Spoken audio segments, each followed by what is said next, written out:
Week 7 fed us some of the most incredible catches that we will see all season long, maybe that we will see in a multitude of seasons. This had some just stuff that we have to get into and have to discuss. I loved some of these highlights, and some of them coming from people who maybe they're definitely less heralded.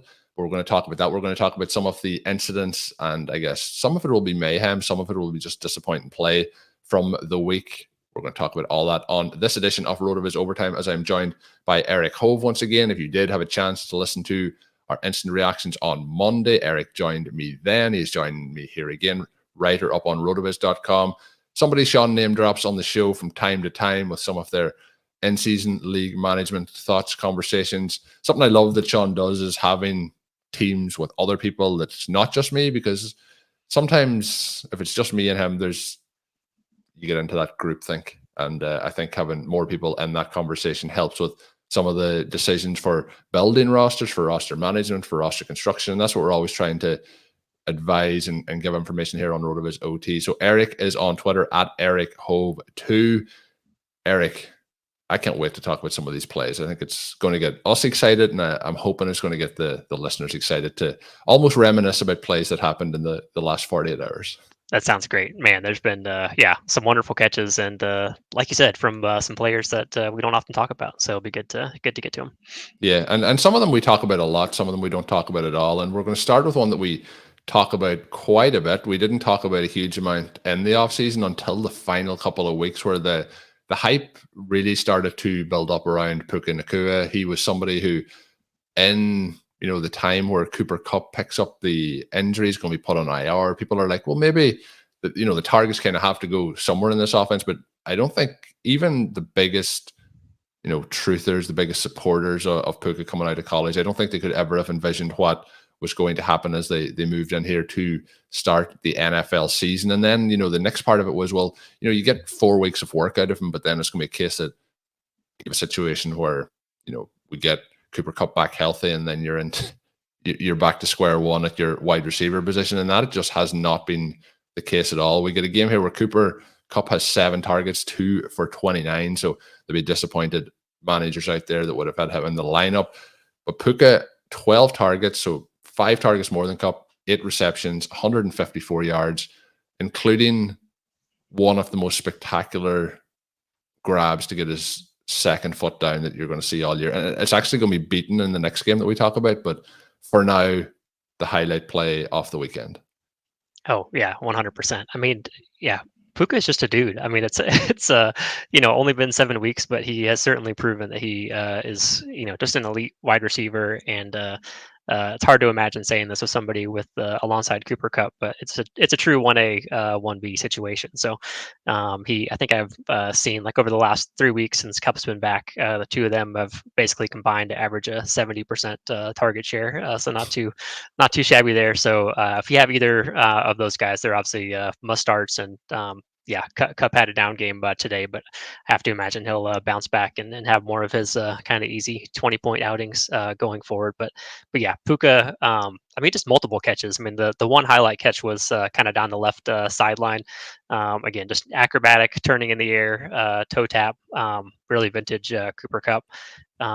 But yeah, and then alongside the kind of savvy route running and the catchability, I mean, he's great after the catch as well. I mean, he is kind of surprisingly big from what I kind of pictured him in my mind. So he will certainly bowl some folks over and get downhill. So he's full package and fully a part of the Rams' plans.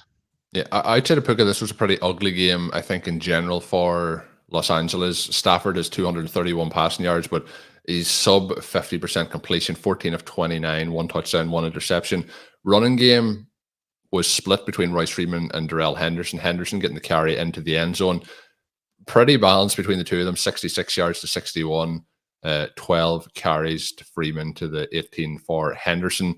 Then Henderson gets 2 targets, 1 reception, and the passing game, nothing in the passing game for Freeman. On the other side, Kenny Pickett, I thought played this game pretty well, but the numbers obviously aren't going to do a lot if you had him. I think if anyone's playing him at this point, it's in the best ball format where he's going to be slotted in if he puts up the points. But 230 passing yards, no touchdowns, no interceptions. Both touchdowns for the Steelers going to the running backs. We get Najee Harris with 1. We get Jalin Warren with one.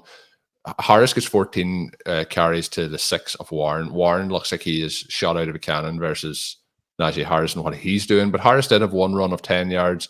Longest for Warren in this game was the 13 yards to the end zone. But yeah, between Warren and Najee, I don't know if like the guys just like Warren better, but like every time Warren's in and runs the ball, like it just seems like there's a great hole. It seems like everybody's doing their job.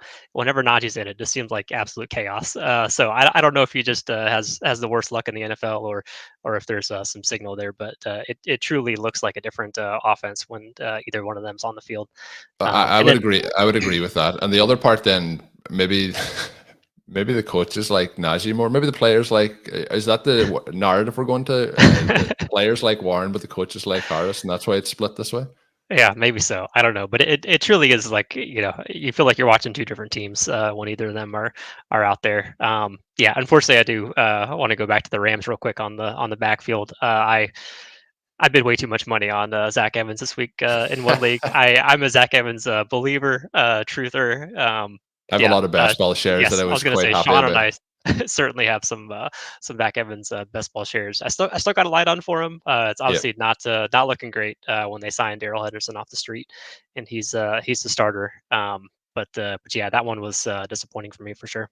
Yeah, I would agree with that. Sometimes when these things happen, you try and clear it out of your mind that it's not there. That was kind of what I think I had done over the last 24 hours with my feelings on Zach Evans. But yeah, that was disappointing. But again, long way to go. Sometimes these things work out in the end, but maybe not on this occasion. The other thing I was going to mention just with the Steelers, I mentioned Pickett with the 230 passing yards, but again, like you were talking about with some of the other teams, in particular in this example with the Rams, the concentration of targets to the wide receivers, for example. But this was a game where Pat Firemouth is now on IR, so he is out. And in this particular one, we get Diontae Johnson back. He gets 6 targets, 8 targets to George Pickens, both of them with 5 receptions, 107 yards for Pickens, 79 yards for Johnson. Good to see Johnson back out there. Both of them had receptions of more than 30 yards in this game. So I guess the positive coming out from the Steelers from a reality is they won the game. Very positive for them. But from a fantasy perspective, Pickett was able to support both wide receivers in this game. So I'm interested to see how that plays out moving forward. Going to put you on the spot, though. If you could pick one of those 2 wide receivers to have for the remainder of the season, which would you rather? Going into this game, I might have said Diontae. Are you talking about Diontae and Pickens, right? Yeah. Okay. Yeah, I think I would have said Diontae, but after today's game, I mean, Pickens looks great. I mean, he obviously has always flashed down the sideline, just amazing catches. Historically, they seem to have pigeonholed him into that role, which is a little dicey for fantasy to be counting on these, 30-yard bombs right at the sideline. But Pickens seems to be getting some more kind of deep crossers every game. So like every game, I see 1 or 2 plays of him just kind of wide open over the middle and being able to run after the catch. So if he's getting that kind of play into his repertoire, I think I might have to go with George Pickens. Unfortunately, I do not have much of him in best ball. He got steamed kind of like always slightly above where I was kind of ranking him, but yeah, he's looking like a great pick and a great player. Yeah, have some of both of these guys, but I have to say Pickens, obviously part of this was when Johnson was out, but he's had a couple of really good games over the last 5 weeks, crossing 100 yards in 3 of those out of the last 5. He's got 2 touchdowns in that time. The other thing, though, I know I keep mentioning this about the depth of target and the length of receptions, but on the season, 71-yard reception against the Cleveland Browns, but he has 32-yard, then 41-yard, then 31-yard. So Pickett is able to, whether they're deep shots, whether they're working it underneath, they are able to get him those yards. And a lot of those, when it gets into contested catch situations, that he looks really impressive. I feel like maybe the time with him as the sole wide receiver 1 in the team may have maybe given him a little bit more confidence. And this is really like, making a narrative, in terms of how things are going. But obviously when they got the deep touchdown a couple of weeks ago where they changed the play at the line, he catches the touchdown. They have a play set up very, very similar in this one, but it leads to a timeout being called before they get the play. And you could see his visible frustration that they didn't get to do the play, because I would imagine it was another go ball. And I would imagine at this point he has enough, he's confident in himself that it's going to be a play that he can make. So I'm intrigued to see if these guys stay 1A and 1B the rest of the way, or if Pickens can push to be the wide receiver one between the two, because Johnson is tremendously talented as well. Moving into the second game that, we're talking about spectacular catches. The spectacular catch in the Seahawks game, for anyone wondering, JSN's touchdown, although I was very pleased to see him get in the end zone, get his 63 yards, 4 receptions and the touchdown. It's Jake Bobo with his reception, 31-yard touchdown into the corner of the end zone. I have watched this multiple times. I do not know how he caught the ball with one hand or how he got both feet in with the kind of width of a postage stamp to do it. This is the play that has already beaten out Puka's catch. Yeah, I mean, it truly is baffling. Yeah, folks haven't seen it. You definitely need to search for the grab. I mean, the whole route was amazing too. I mean, I kind of was looking back, and I mean, he shimmied a guy, got separation, but yeah, it was kind of like compressed field. He had a defender still right on his hip pocket, a safety coming over. Man, and yeah, just one-handed, snuck both toes in. Yeah, he's a problem for some of us who have drafted some Seattle wide receivers. Obviously, Lockett has been playing well. Metcalf mostly kind of touchdown deodorant, but it's been kind of chugging along a little bit. But yeah, I definitely had some choice words for Pete Carroll and JSN's slow start. But I mean, it's hard to argue when Jake Bobo is making plays like this. He looked good all game. And this play certainly was the kind of culmination of that. Yeah, and I mentioned, with some of these, like a Quentin Johnson, which is obviously has been much worse of a situation than we're having with JSN. But when there is some other players making plays, you can see why they're trying to be factored in. But the other thing I have to say with JSN over the last couple of weeks is he has been added in, factored in, more targets, more downfield looks. The theme of this week for me was downfield looks for wide receivers who don't get them. We didn't mention it when we talked about the Baltimore Ravens, but Zay Jones was getting looked at downfield a number of times, a couple of deep completions. JSN getting looked at, where a couple of weeks ago, if it was 1 or 2 yards of the line of scrimmage, they weren't getting them. So we were seeing games where, Zay Flowers in that instance was having like 10 receptions for 10 yards, almost like the Alvin Kamara game a couple of weeks ago, but not to that extent. But it's nice to see the target profile of the wide receivers start to open up. But in this game, Jake Bobo gets the 4 for 61 and the touchdown. Last week it was 2 for 43, so it's nothing major, but is there something there? If he is he somebody that people should be looking at as a potential thing here as we move forward with a rookie profile? I mean, I certainly in kind of season long redraft for this year, I do think it's probably still too thin, even for kind of the high stakes 20 roster spot leagues. I mean, he could be worth a late bench spot, for $1 or something. But yeah, I think in Dynasty for sure, I think he'd be a fun, just kind of real cheap pick up off the wire and see. See what happens down the line. I think it probably would be a couple years, just as Lockett and Metcalf kind of age and churn. But yeah, Bobo certainly seems to have the skill to have staying power in the NFL. Yeah, it's interesting. I think if he's in a dynasty league and somebody's picked him up, I think he's one of those players that you want to see what happens, but maybe somebody does want to just cash out at that point. So intriguing, but just one of those things, to kind of put I think a note and pencil in your notepad for all the older people out there. That's what we used to do, was write things down on paper.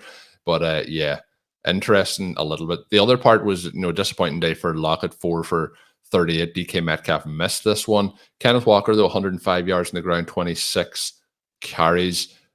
I continue to just be impressed with what he can do on some of these carries, because there's not a huge amount of open space for him to move into. So another nice day that doesn't really blow up the box score for Kenneth Walker. Cardinals was a tough watch. This was an ugly game. It had a spectacular catch. It had a touchdown for JSN.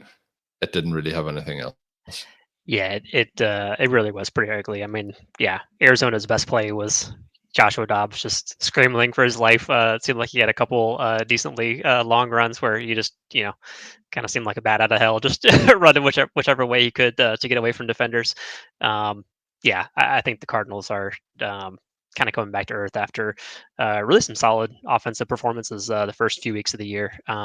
Yeah, it's going to be interesting to see if they do anything here with Kyler. Like, I didn't think we'd get to the point where they were thinking about him coming back. Now we're in a situation where it's likely he comes back. I thought they probably would have held him out for the season if there wasn't something to play for. So again, if Murray comes back in, that really changes the dynamic completely of what we're going to see here with the Cardinals moving forward. And I know I give like a weekly update on the tight end watch down there with the Cardinals, but we get 6 targets this week for Trey McBride, 3 for 29, Zach Ertz, 4 targets, 3 for 19. So it's ever so slowly maybe changing, but we're starting to see a little bit of Trey McBride, but absolutely nothing enough to get you excited about. It's just something that I like to bring up from time to time. I'm a Trey McBride. I certainly I count myself in that club as well. I certainly have a lot of Trey McBride. I will say if there was like a points per hurdle league, McBride would have done really well this week. He had a very nice that was another hurdle on a tight end screen. So a pretty exciting play there as well. But yeah, I'm not in any of those points per hurdle leagues. But the game is always changing. Maybe that'll come in 2024. The Falcons and the Buccaneers, more interesting plays here, more spectacular plays. We had a Kyle Pitts kind of, we had it with Bijan Robinson a couple of weeks ago, so maybe it's becoming a trend for the Falcons, kind of a behind the back grab on a kind of really poor throw, but I don't know how the ball stuck to his hand. That was Kyle Pitts, but he finishes 3 for 47, and that was including a 39-yard reception as well. So nice to see him have an explosive play, but kind of luck to him then on the last drive of the game where they go on to get the win.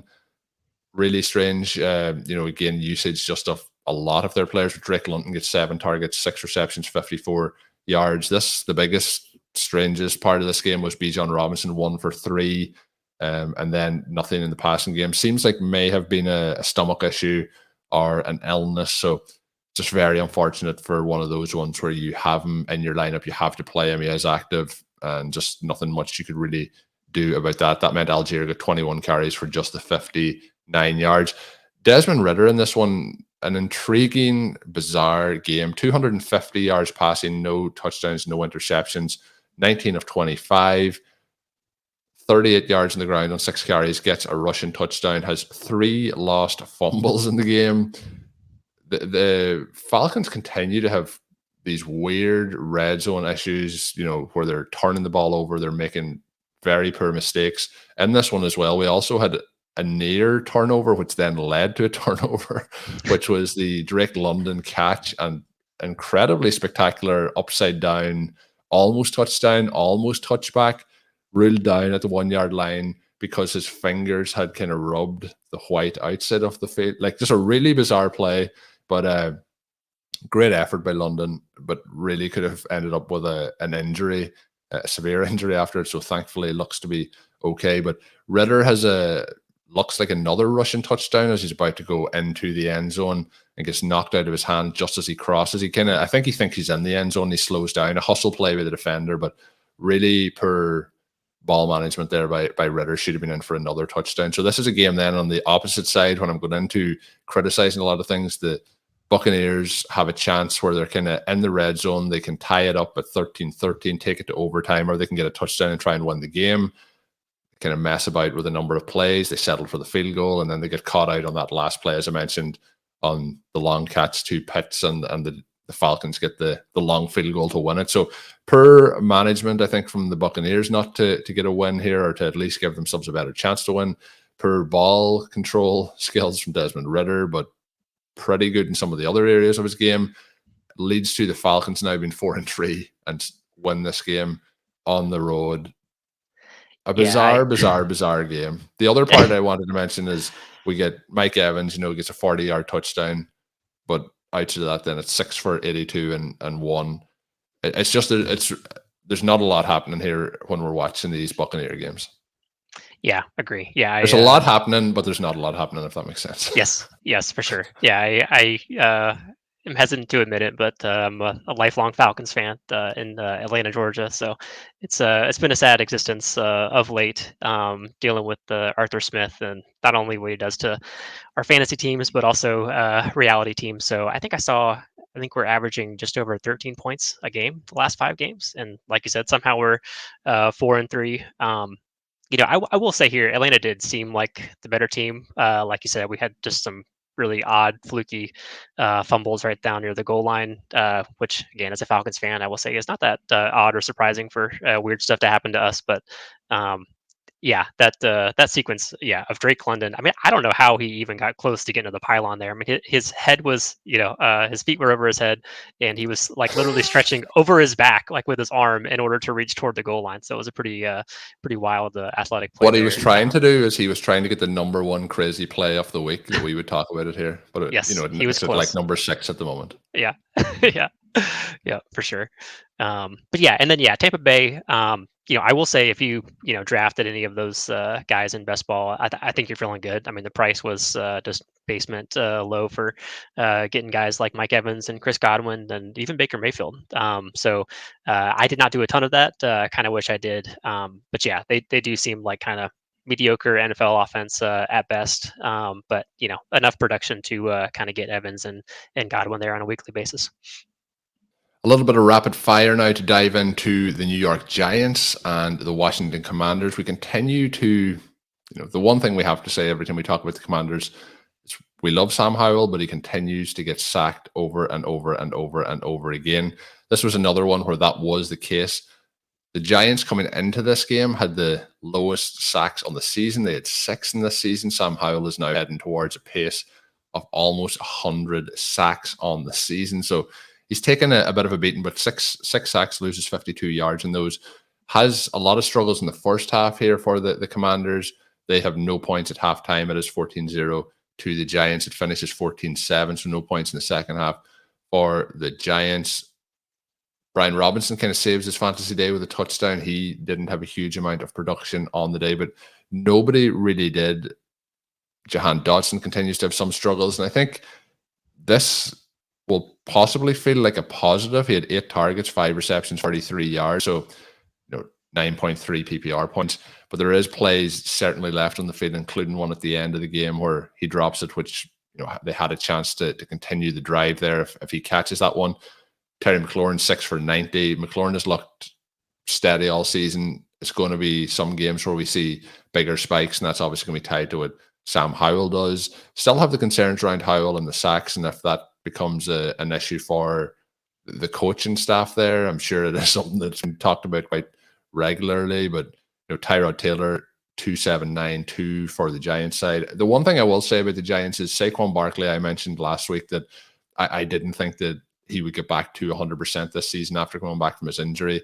I thought he looked pretty close to 100% in this game in terms of the way he was able to shift and move. It's just 77 rushing yards, 21 attempts for him that way, but he gets 3 for 41 and a touchdown in the air. So I think he's looking pretty good. The other player that really impressed me in this was Jalin Hyatt, only 2 receptions, 5 targets, but 75 yards, and including a really impressive 42-yard catch, almost at a deep touchdown grab in this one.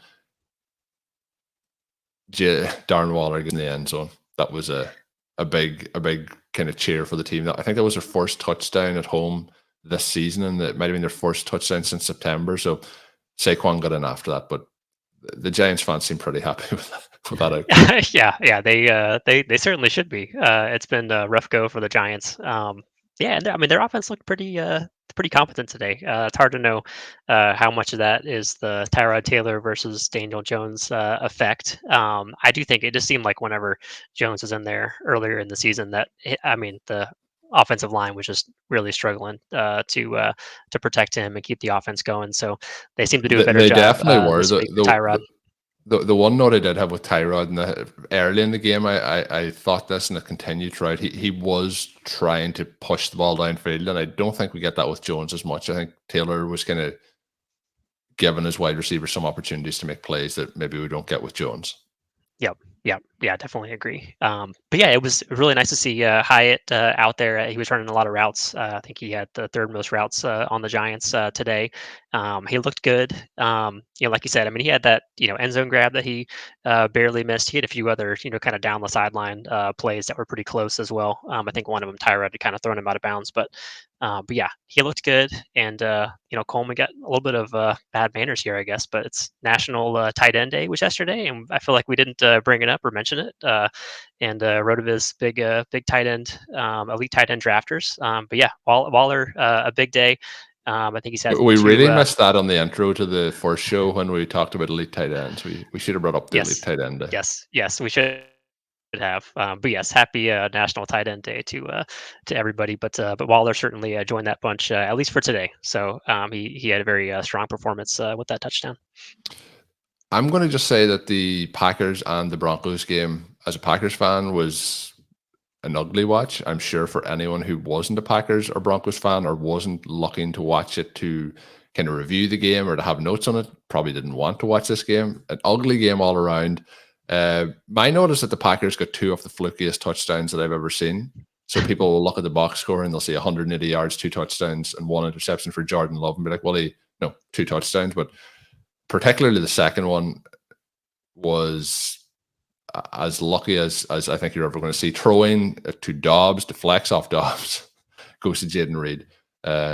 Really bizarre fourth down play. A lot of emotions on that play, from, well, it's a touchdown, to, oh, it's a bad throw, to, oh, it's a reception for a touchdown. The game's not over yet. But the game was technically over because the Packers could not continue to get any more points. After that point, the Broncos winning 19-7. Something I didn't expect to see in the box score this week was 2 targets to A.J. Dillon for 2 receptions and 34 yards, which would lead the Green Bay Packers in yardage from receptions. So, yeah. Coming into this game, my notes up until the fourth quarter, as I was going to have to just abstain and let you cover this game, or else you might kick me off the show for talking too bad about your Green Bay Packers. It didn't look good. I think that stat really encapsulates it. I mean, AJ Dillon was the best player on the Packers yesterday, which is never a good thing. Yeah, we had Dobbs 2 for 30 and a touchdown. Christian Watson 3 for 27. Did go out for an injury for a bit in this, so we'll see if there's any updates on that as the rest of the week goes forward here. Aaron Jones not involved really at all. Had 5 targets, 3 receptions, 22 yards, but 8 for 35 on the ground. AJ Dillon led the way in the running backs as well, 15 for 61. So, yeah, a lot of, I'm sure, disappointed fantasy managers out there with some of the running back performances this week, the likes of Jones, the likes of Austin Eckler. Some teams that would have been projected to have very successful weeks may have struggled to try and get through that week. The other one I'll mention is, I've mentioned players looking pretty good. Javonte Williams had a touchdown taken back in this for a holding penalty early in the game. He had 15 for 82 on the ground. He had 4 targets, 3 receptions, 14 in the air. We also P. Ryan with 3 receptions for 31. Jalil McLaughlin 1 for 1 on 2 targets in the air. And then it was a 15-5 split in terms of McLaughlin and Williams. So Williams getting a little bit more of the usage in the backfield from carries perspective as well. McLaughlin continued to look pretty good. It was 5 for 45. So he's moving sharply there. But I do think Javonte coming back from his injury is really starting to, and obviously had a second injury a couple of weeks ago, but there's some of his plays where I'm really impressed with the way he's moving, his athleticism, and I'm hoping that we start to see the likes of him, the likes of Stevenson, start to have some big games here in the next couple of weeks. Is that something that you are feeling maybe in the stars here as we move forward? What did you think of the McLaughlin Williams kind of usage splits in this game? Am I being too optimistic still on Javonte? No, I don't think you are. Yeah, I had similar notes. Javonte looked really good to me. Looks spry. He had a TD early on in the game that was wiped out due to a holding call that was pretty painful. I'm not an offensive line expert, but it seemed to me like the offensive lineman just demolished the D lineman, and I don't think it was one of those ones where it's like, I would say it's pretty close to being a pancake block, which is what you want to do, and it was called to hold it. I can see it's a very technical call, which I think other days will not be called. And that again is the consistency of officiating. But so hopefully we see Javonte bounce up here. Yeah, he certainly looked really good. You kind of had mentioned Ramondre as well. I probably have a little more of a light on for Javonte versus Ramondre. Kind of a mouthful to say those two together, but Javonte just seems to look a little better to me. Kind of eye test. I also. The Broncos have not been juggernaut by any means, but I do have a little bit of optimism that Wilson can and Sean Payton can keep that ship moving and be useful for fantasy. I think the big question out of this game is whether Devontae's increased usage was from the game script and them being ahead, or if he truly is kind of now separated from McLaughlin and Piran, because all those backs look good. They have a good running game with good running backs. It's just a little frustrating for it to be split three ways. Yeah, it's going to be something to watch. The final one we're going to hit on is split multiple ways as well in both of these backfields. We had Jonathan Taylor, 18 carries, Zach Moss, 18 carries, 75 yards, and a touchdown for Jonathan Taylor, 57 yards for Zach Moss. And both of those guys having 20-plus yard runs as their longest, 24 for Taylor, 21 for Moss. So the run game here for the Colts was pretty solid. In this one, we get Jonathan Taylor then 3 for 45 on 4 targets. Zach Moss, 2 targets, 1 for 5. Big talking points coming out of this game, though. You mentioned Gardner Minshew earlier. He has 305 passing yards, 2 touchdowns, 1 interception. He also has 3 for 29, 2 touchdowns on the ground. So anyone who slotted him in because of bye weeks, or maybe it's a season-long team that somebody has Richardson who's going to be missing now, this was I'm sure very much appreciated. But it's 38 to the Colts, 39 to the Browns in a weird game with lots of points. This game seemed to go on for 6 hours. I was joking with you before we started recording that I think some of the late games were almost at halftime when this game ended. The Browns are 4-2 on the season, which I find astonishing. Their defense is amazing. Their offense is not as amazing, but they put up 39 points here. The Colts now 3-4. My takeaway coming out of it from the Colts side, though, is Jonathan Taylor looks good. I think they're still going to split it up a little bit here to keep him fresher. But Josh Downs has 6 targets, 5 receptions, 125 yards, 1 touchdown.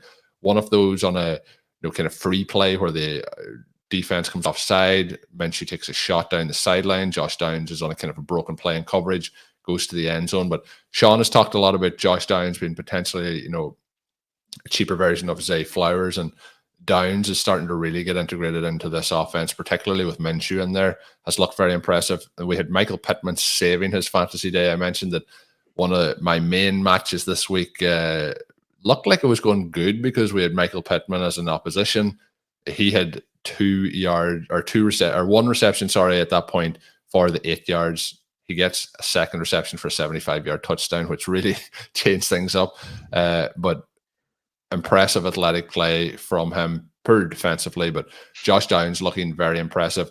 On the other side, Jerome Ford and Kareem Hunt are splitting their work, but Kareem Hunt gets 2 rushing touchdowns. We get 1 rushing touchdown for Ford. The one thing I have to say in this game is I just have to mention the reason the Browns are 4-2 is because they have the best defensive player in the entire NFL, and Myles Garrett. He was ruining this game at times. He had sacks. He had a blocked field goal where he jumped over the line, just completely jumped over the line, blocked the field goal. He had a forced fumble for a touchdown. Just pretty much the reason that the Browns won this game is Myles Garrett. He just looks incredible. The other note on it is Deshaun Watson obviously came out of this game. Looked like at the time, I thought it might have been to get for a concussion. Was checked for concussion, was cleared. That wasn't an issue. He should have thrown a really bad interception, which turned out to be a really bad drop by the defensive back on a play that, I think 99 times out of 100 would be an interception. Goes off on that play and then is replaced for the rest of the game in a situation where PJ Walker is in there and he goes 15 for 32 for 178 and an interception. It's not that he's having a great game and they're leaving them in there. So Kevin Stefanski after the game mentioned obviously trying to protect the quarterback, protect kind of his players. I think if it's a situation where like Deshaun Watson doesn't have a concussion, but maybe again the defense and long-term health is very, very important obviously in these situations. This felt to me a bit like a benching, and the way they were handling his shoulder injury for the last couple of weeks of him potentially coming in, or is he going to train, is he not? They've given him a fully guaranteed contract. They're in a really bad situation. Deshaun Watson is, in my opinion, a really, really poor NFL level quarterback. And when you're in a situation where you're happy to go with PJ Walker when the game is on the line, I don't know what to make of this Browns offensive situation. Yeah, I agree. I think I think Deshaun Watson and anybody that's kind of invested in him is down really bad because all the signs and signals just are flashing red of a very worrisome. It just seems like a maybe at least not publicly, real bad relationship between coach and player, but it just none of the vibes are good for sure. And like you said, he doesn't look good. He seems like he still has the escapability and kind of ability to try to create, but then the throws coming off of him getting out of the pocket just seem very boneheaded, and he doesn't seem to have the zip that he's had in the past. Yeah, no, I have no shares of Deshaun Watson in any format in any league, but this is even probably worse than I thought. But when with the situation coming back off the suspension last year, he looked really bad down that stretch for the Browns. He's coming this year; he's looked really bad. If we hadn't seen the previous stuff that Deshaun Watson had done, I think this version of Deshaun Watson probably wouldn't be an NFL quarterback. And also they're saddled with the contract. So we'll see what it plays out. Maybe he does. There's a switch that gets turned on where he's back to what he was, but lots of concerns with him going forward, but the team still getting the win. And they are going to be a tough out for offenses, particularly this year facing that defense. But I hadn't it on my kind of scorecard that they would put up almost 40 points in this particular outing with Yep. basically no quarterback play. But any notes though for you on the Indianapolis side? Yeah, I mean, overall, it was a fun game. I mean, Minshew Mania is a true thing. Obviously, I don't know if he's a wizard or what he does to make these games so wild and fun, and to be able to score the way he does. I mean, this is the defense. I mean, the defense still played great, the Browns, but I mean, they just shut down the San Francisco 49ers last week, and then you got Indianapolis and which kind of seems like a B squad compared to San Francisco. And he made him look pretty good. He had a couple fun rushing touchdowns. Like I said, Josh Downs looks phenomenal. I think with Minshew at quarterback the rest of the way, Downs is just going to be a really great player to have going forward. He'll get targets. They play fast. They throw a lot. So I think you have a great asset there. I will say my couple of leagues that I have with Sean, we happen to have Jerome Ford on both of them, which was great. We also had Cleveland defense on both of them. So Okay. I know last week you were talking about Sean and being at the Oracle of Delphi, but I don't know if he just knew the Cleveland Indy game was going to go off, but we were set up pretty well for the 39-38 barn burner. Wow, that would be a pretty nice one. I think, yeah, when you can get those defensive points, it really, there's weeks where you are like, I never want to play in a league with a defense in it again. But then all of a sudden, your defense puts up, 20 plus points, and you're like, oh, this is why I like it. But yeah, awesome stuff. I've really enjoyed running through all the games. We've kind of hit on hopefully the majority of the key points as we go through those games. If you haven't had a chance yet to check out the Monday episode, we did record and we did talk about the other games, including the Kansas City game, Baltimore Ravens, Philadelphia Eagles. So lots got into there. As I mentioned, Erik Hove has joined me for these shows. Sean Siegel will be back for the recaps next week. I'm hoping he's traveling back over the weekend. We do have a show coming out this Friday where we talk about some fun topics and an evergreen show that we have previously recorded. So hopefully you will join us for that. Make sure you hit the subscribe button to get those shows once they are available. Erik, obviously I mentioned that you are on Twitter at Erik Hove 2. Any final words? I want to say thank you to you for jumping on for these. I've really enjoyed running through the games, but any final thoughts on week 7? Anything you want to tell the listeners about? Yeah, I hope coming later in the fall and into next best ball season, which I know for some of us feels far away. For others like me who have sick best ball brain, I'm already thinking about next year. Certainly, we'll have some articles up on RotoViz. Yeah, just thank you for having me on. Definitely humbling to be asked. Appreciate it, and really enjoyed going through the games with you. And really great time. Awesome. Thank you for coming on. As I mentioned, Erik once more on Twitter at Erik Hove 2. That is Erik with a K. It will be linked in today's show notes as well. My name is Colm Kelly. You can follow me on Twitter at Over to Marland. And as always, until we are back, have a good one.